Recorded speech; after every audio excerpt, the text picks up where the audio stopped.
बदलापूरमधल्या अल्पवयीन विद्यार्थिनीवरच्या अत्याचार प्रकरणातला आरोपी अक्षय शिंदेच्या एन्काउंटर प्रकरणात राज्य सरकारला मोठा दिलासा मिळाला। अक्षय शिंदे प्रकरणात नव्यानं एफआयआरची गरज नसल्याचं सर्वोच्च न्यायालयानं म्हटलं। तसंच मुंबई उच्च न्यायालयानं नव्यानं एफआयआर दाखल करण्याचा दिलेला निर्णयही सर्वोच्च न्यायालयानं रद्द केला। या प्रकरणातल्या दोषी पोलिसांवर गुन्हा दाखल करण्याचे आदेश उच्च न्यायालयानं दिले होते। विशेष म्हणजे आजच्या सुनावणी दरम्यान सर्वोच्च न्यायालयानं उच्च न्यायालयानं नेमलेली एसआयटी ही रद्द केली। तसंच पोलीस महासंचालकांना नवी एसआयटी स्थापन करण्याचे आदेश दिलेत। तक्रारदार शिंदे कुटुंबानं स्वतः याचिका मागे घेतली असल्यानं त्यांना नव्यानं नोटीस देण्याची गरज नाही असं सर्वोच्च न्यायालयानं म्हटलं। दरम्यान या प्रकरणी सुप्रीम कोर्टानं काय नेमकं म्हटलंय आपण समजून घेतोय।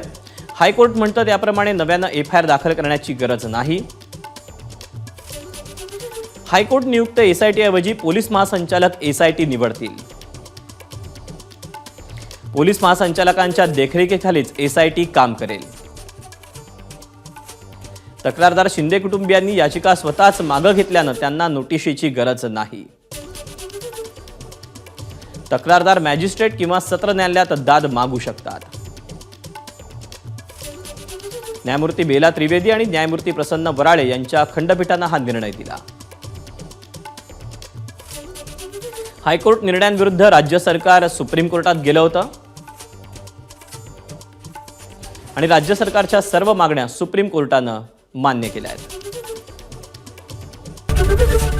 एबीपी माझा, उघडा डोळे बघा नीट।